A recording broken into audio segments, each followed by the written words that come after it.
Question number 11, 1/2 centimetre व्यास के गोले का पृष्ठ होगा। यहाँ पे 4 ऑप्शन है, बताना है कौन सा सही है।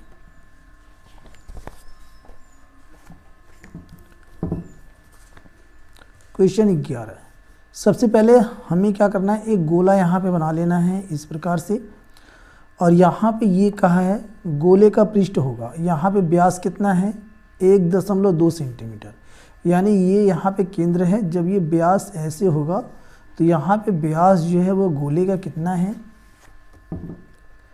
1/2 सेंटीमीटर। हमें क्या करना है, इसका त्रिज्या यानी आधा निकालना है। तो त्रिज्या निकालने के लिए हम क्या करते हैं, व्यास में 2 से भाग देते हैं, या हम कर सकते हैं 1/2 गुणा कर देंगे 1/2, तो ये हो जाएगा 1/4 सेंटीमीटर। त्रिज्या हमारा आ गया 1/4 सेंटीमीटर, और इसे हम r से दर्शाते हैं। हमें क्या निकालना है, गोले का पृष्ठ। अब गोले का पृष्ठ हम निकाल सकते हैं।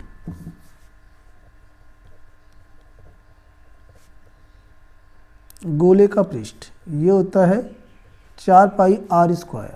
फार्मूला इसका है 4 गुणा में पाई, r का मान यहाँ पे रखेंगे 1/4 का होल स्क्वायर।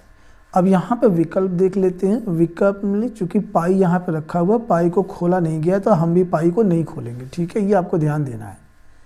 बराबर 4 गुणा पाई को पीछे करेंगे, और यहाँ 1/4 का स्क्वायरिंग है, तो 1/4 और गुणा कर देंगे 1/4, और गुणा में पीछे कर देंगे पाई, तो 4 से ये 4 कट जाएगा, और पाई की 1 में गुणा करेंगे पाई, पाई एकम पाई बटे 4, और यहाँ सेंटीमीटर स्क्वायर, क्योंकि यहाँ पृष्ठ है, पृष्ठ जो है क्षेत्रफल होता है, ठीक है, तो π/4 सेंटीमीटर स्क्वायर, ये गोले का पृष्ठ।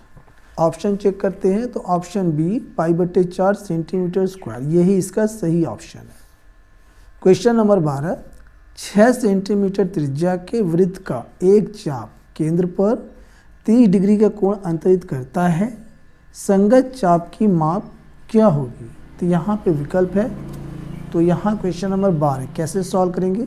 12 यहाँ पर एक वृत्त हम ऐसे बना लेंगे, और इसका ये केंद्र है, और ये यहाँ पे कहा गया है इसकी जो त्रिज्या है वह है 6 सेंटीमीटर, वह है 6 सेंटीमीटर। तो यहाँ ऐसे हम बना लेते हैं, त्रिज्या ये 6 सेंटीमीटर है, और ये कह रहा है कि केंद्र पर 30 डिग्री का कोण अंतरित करता है, यानी ये 30 डिग्री कोण यहाँ बना रहा है, तो ये यहाँ पे 30 डिग्री का ये कोण यहाँ पे बन रहा है, ठीक है। अब यहाँ पे ये कह रहा है संगत चाप, ये कह रहा है संगत चाप, तो ये जो यहाँ कोण है, ये जो चाप है ये नीचे वाला, यानी ये यहाँ से लेकर के यहाँ तक, ये हमारा जो है चाप है, ये हमारा चाप, और चाप यहाँ पे कह रहा है संगत चाप की माप, यानी ये जो चाप है इसकी यहाँ से लंबाई हमें बताना है। तो इसके लिए फार्मूला होता है चाप की लंबाई, चाप की लंबाई बराबर θ/360 और गुणा में 2πr, ये आपको याद रखना है। अब यहाँ से हल करेंगे, तो थीटा यानी कि ये कोण, ये कितना है 30 डिग्री का, तो 30/360 और गुणा में, अब यहाँ पे 2 है, पाई को देख लेते हैं खोला है कि नहीं खोला है ऑप्शन में, नहीं तो दिक्कत होगी। तो यहाँ पाई को नहीं खोला गया, हम भी नहीं खोलेंगे, हमारा आंसर आ जाएगा।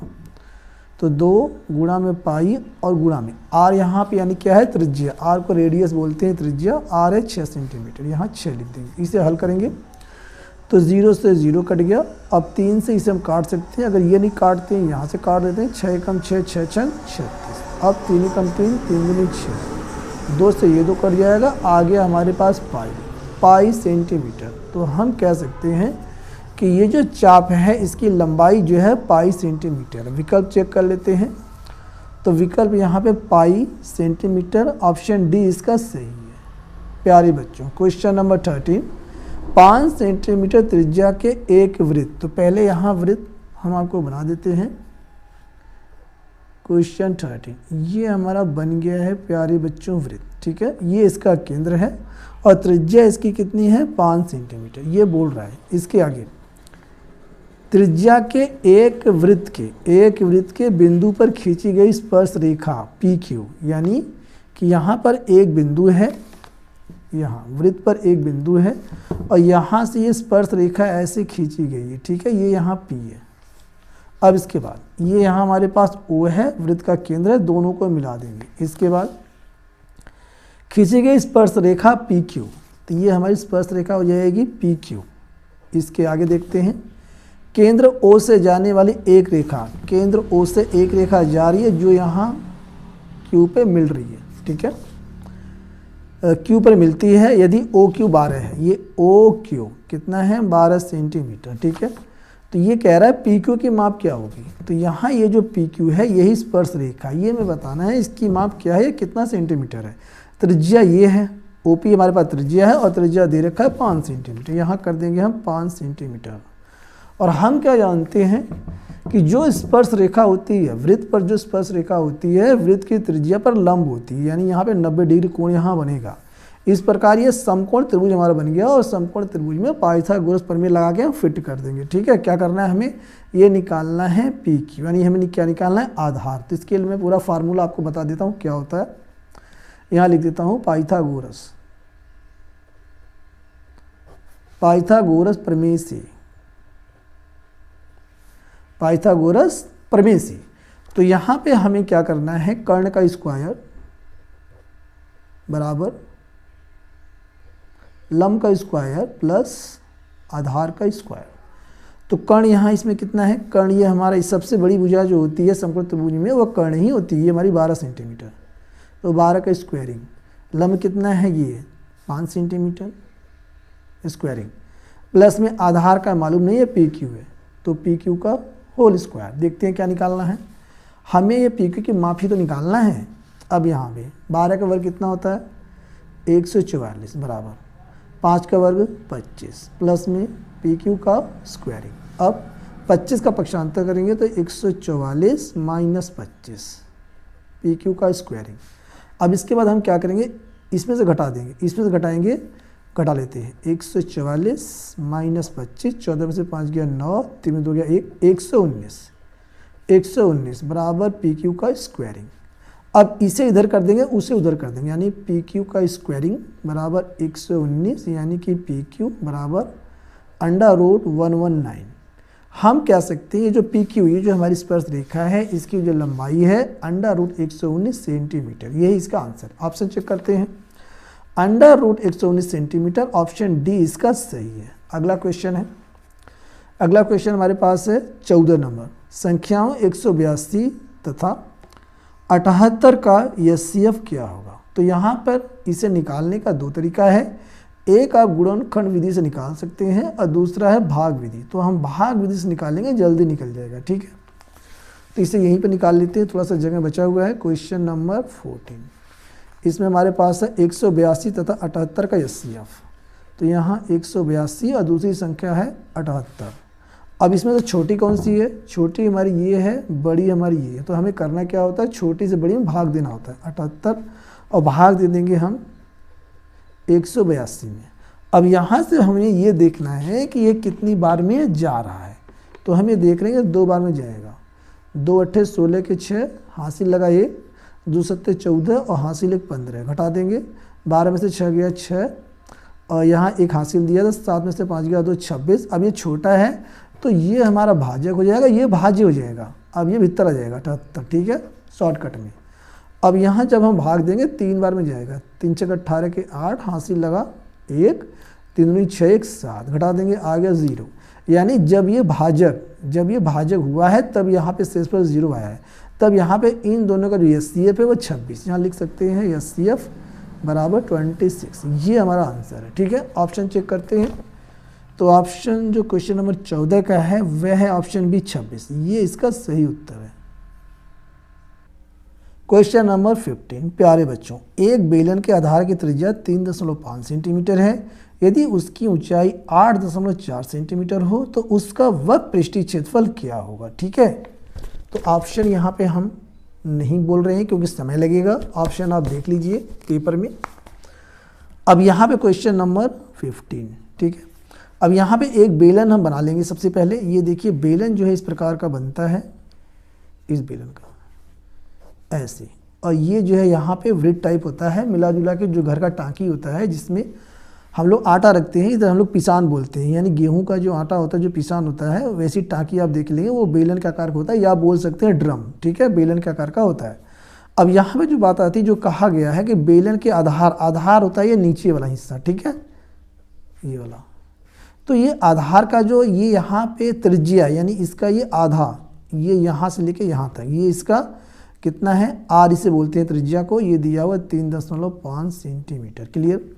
अब यहाँ पे इसकी जो ऊंचाई है, ये ऊंचाई यहाँ से नहीं है, ये ऊंचाई यहाँ से है, इसकी जो ऊंचाई यहाँ से लेके यहाँ तक, ये ऊंचाई से हम यश बोलते हैं, ये यहाँ पे दिया हुआ है 8.4 सेंटीमीटर। हमें क्या निकालना है, तो उसका वक्र पृष्ठीय क्षेत्रफल क्या होगा, बेलन का वक्र पृष्ठीय क्षेत्रफल या बेलन का वक्र पृष्ठ एक ही बात है, इसके लिए फार्मूला है बेलन का वक्र पृष्ठीय क्षेत्रफल। फार्मूले आपको सभी याद करने होंगे, तभी आप लगा पाएंगे। बेलन का वक्र पृष्ठीय क्षेत्रफल बराबर ये होता है 2πr/h। यहाँ पे आपको रख देना है 2। अब पाई देखते हैं खुला है कि नहीं खुला है, तो यहाँ पे पाई नहीं खुला है, वो हम भी नहीं खोलेंगे, क्योंकि हमें पाई में आंसर लाना है। पाई आर माने होता है त्रिज्या, दिया हुआ है गुणा में 3.5, और एच यहाँ पे है 8.4 यानी कि ऊंचाई। अब इसे सॉल्व करें, गुणा कर लेंगे, तो पाई को पीछे कर देंगे, तो 2 गुणा 3.5 और गुणा में 8.4 गुणा में पाई, इन दोनों की गुणा करेंगे तो यहाँ पे कितना जाएगा, 3.5 का डबल कितना होता है, 7 होता है, 7.0 गुणा में 8.4 गुणा में पाई। तो यहाँ पे इसका आंसर आ जाएगा, पाई को पीछे रखेंगे, और ये 7 चौक 28 के 8, हासिल लगा 2, ठीक है, और 7 8 56 2 58.8 पाई, और यहाँ पर चूंकि वक्र पृष्ठ है तो यहाँ पे सेंटीमीटर स्क्वायर होगा, ये इसका आंसर है। ऑप्शन चेक करते हैं, 58.8 पाई सेंटीमीटर स्क्वायर, ऑप्शन डी इसका करेक्ट। क्वेश्चन नंबर 16, 4 सेंटीमीटर त्रिज्या वाले एक वृत्त के त्रिज्यखंड का कोण 60 डिग्री है, उसका क्षेत्रफल क्या होगा। तो सबसे पहले हमें क्या करना है, इसको समझने के लिए क्वेश्चन नंबर 16 है, एक वृत्त हम यहाँ पे बना रहे हैं इस प्रकार से, और इसकी जो त्रिज्या है वह है 4 सेंटीमीटर, और यहाँ ये त्रिज्यखंड है, और ये जो कोण यहाँ पे बन रहा है वह 60 डिग्री कोण है, ये हमारा है 4 सेंटीमीटर, इधर भी 4 सेंटीमीटर है। तो ये जो त्रिज्यखंड ये बन रहा है, इसका क्षेत्रफल कितना है ये हमें बताना है। तो यहाँ पे हम ये लिख सकते हैं त्रिज्यखंड का क्षेत्रफल। इसके लिए फार्मूला होता है, क्या होता है, θ/360 गुणा में πr²। ये आपको याद कर लेना है, त्रिज्यखंड का क्षेत्रफल निकालने का सूत्र है। तो थीटा माने क्या होता है, कोण, कोण कितने डिग्री बना है, 60 डिग्री है, 60/360 और गुणा में पाई, पाई यहाँ पे देखिए खुला नहीं है तो हम भी नहीं खोलेंगे पाई। आर कितना है, त्रिज्या यानी कि 4 है, तो 4 का स्क्वायरिंग, सॉल्व करेंगे इसे, 0 से 0 कटेगा, 6 छंग 36, यानी कितना आ गया, π/6 गुणा में 4 चौके 16। अब यहाँ पे हमें क्या करना है, काट देना है। काटेंगे कैसे, यहाँ काटेंगे हम 2 से, 2 3 6 और 2 8 16, तो यहाँ पे आ गया हमारे पास 8π/3, और यहाँ पे चूंकि क्षेत्रफल है तो सेंटीमीटर स्क्वायर, ये इसका आंसर। ऑप्शन चेक करते हैं, तो यहाँ पे 8/3 पाई सेंटीमीटर स्क्वायर, यानी ऑप्शन सी इसका करेक्ट है। क्वेश्चन नंबर 17, द्विघात समीकरण x² + x - 1 बराबर 0 का विविक्तकर होगा।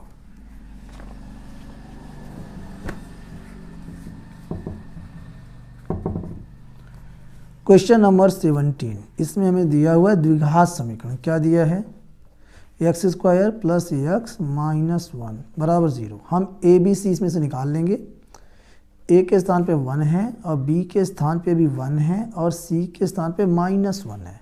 हमें क्या निकालना है, विविक्तकर। तो इसके लिए क्या फार्मूला होता है, विविक्तकर,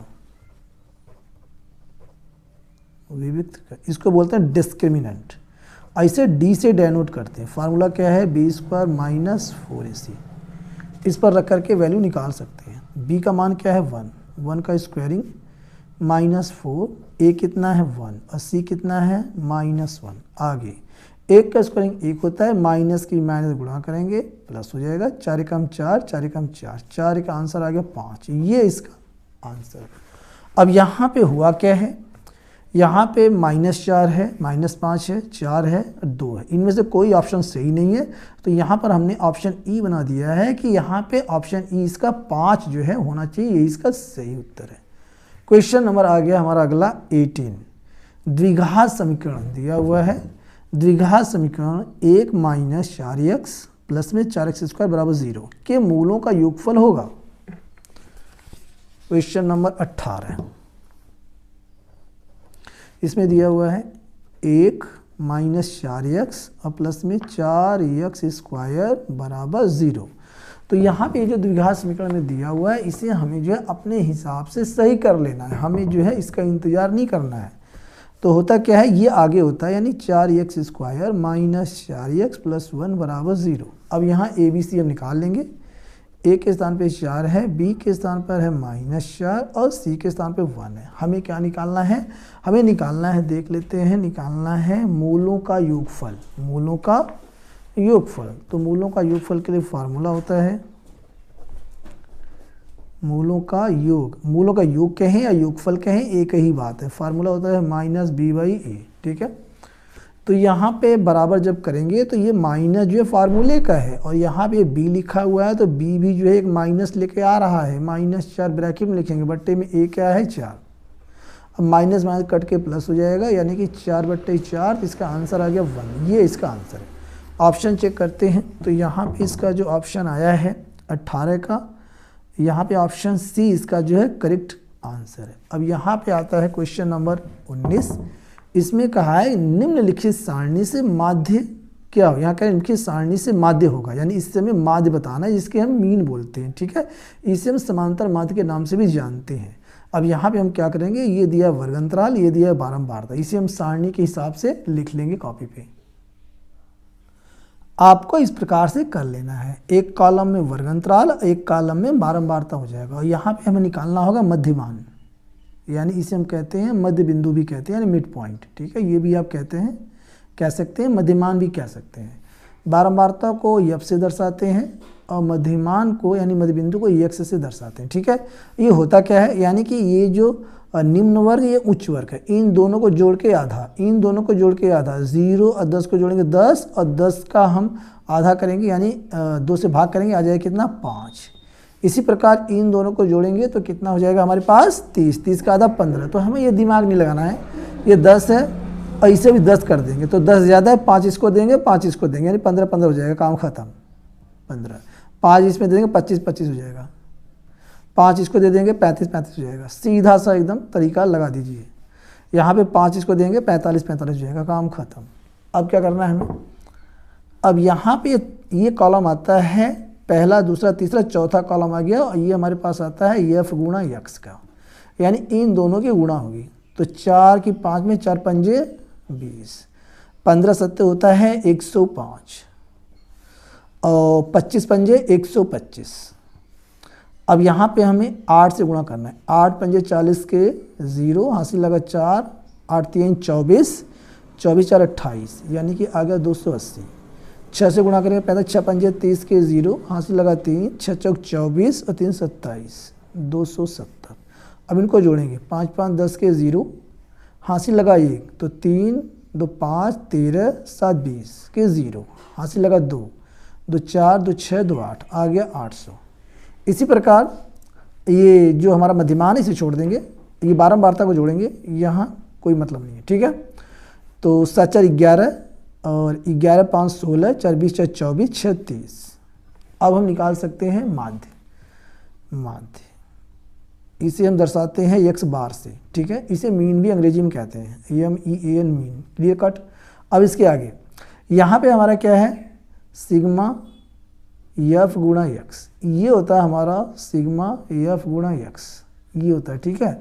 और ये हमारा होता है सिग्मा यफ, सिग्मा हमारे जोड़ होता है, तो sigma F x upon sigma F. F x कितना आया है 800 बटे में कितना हो गया 30, 0 0 कट गया, 80/3। जब इसमें भाग देंगे तो आ जाएगा 26.66, ये इसका आंसर है। ऑप्शन चेक करते हैं तो ऑप्शन हमारे पास आता है इसमें ऑप्शन बी। ऑप्शन बी हमारे पास 26.66, ये इसका सही उत्तर है। अगला प्रश्न है 20।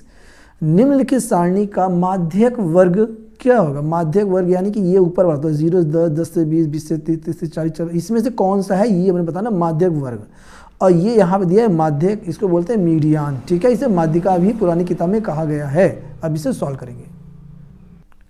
क्वेश्चन नंबर 20, तो हमें क्या करना है, सारणी बना लेना है वर्ग अंतराल। एक क्या दिया हुआ है 0 से 10, फिर है 10 से 20, फिर 20 से 30, 30 से 40 और 40 से 50। और बारंबारता हमें दिया हुआ है, बारंबारता ये दिया हुआ है 8, फिर दिया है 6, फिर 11, फिर दिया हुआ है 18, फिर दिया हुआ है 6। ठीक है, यहाँ पे हमने कॉलम को सही कर लिया है। तो यहाँ पे हमारा तीसरा कॉलम बनता है संचयी बारंबारता, संचयी बारंबारता, बारंबार। ठीक है, हमें इसे कैसे बनाना है, सबसे पहले जो 8 है यहाँ हम लिख देंगे। इसके बाद ये जो 8 यहाँ है इसमें हम 6 जोड़ के यहाँ लिखेंगे। तो 6 में 8 जोड़ेंगे, आ जाएगा हमारे पास, हो जाएगा 14। 14 में 11 जोड़ देंगे, आ जाएगा हमारे पास 25। 25 में 18 में जोड़ना है, तो 8 5 13 के 3, हासिल लगाइए, 2 1 3 1 4, आ गया 43। 43 में 6 जोड़ेंगे, हो जाएगा 49। ठीक है, अब इसे भी जोड़ के देख लेंगे तो ये भी आएगा हमारे पास 49। ये यहाँ खाली छोड़ देंगे। तो यहाँ पे जो हमारा n है ये हमारा आ चुका है 49। हमें क्या निकालना है, n/2, n/2 यानी कि 49/2 भाग देंगे, 2 दूनी 4, 2 चौका 8 और यहाँ पे 1 बचेगा, 2 पंजे 10, यानी कि 24.5 हमारे पास ये आ रहा है। तो यहाँ पे जो 24.5 है ये यहाँ किस में है, तो ये 25 तक इसकी सीमा है, यानी कि ये 14 है। तो इसमें जो भी संख्याएं होंगी वो 15 से लेकर के 25 तक होंगी, 15 से लेकर के 25 तक इसमें होंगी। तो ये जो हमारा 24.5 आया है वो भी इसी के अंदर में, इसी में। तो हम क्या करेंगे, इससे ठीक रिलेटेड ऐसे लाइन खींच लेंगे। ठीक है, और ये हमारा माध्यक वर्ग है, यानी 20 से 30, 20 से 30, ये आपको ध्यान देना, ऐसे निकलता है। तो यहाँ हम लिख लेंगे माध्यक वर्ग, माध्यक वर्ग ये हमारा है 20 से 30 और ये इसका आंसर है। ऑप्शन चेक करते हैं, तो इसका ऑप्शन है ऑप्शन बी 20 से 30, ये इसका सही उत्तर है।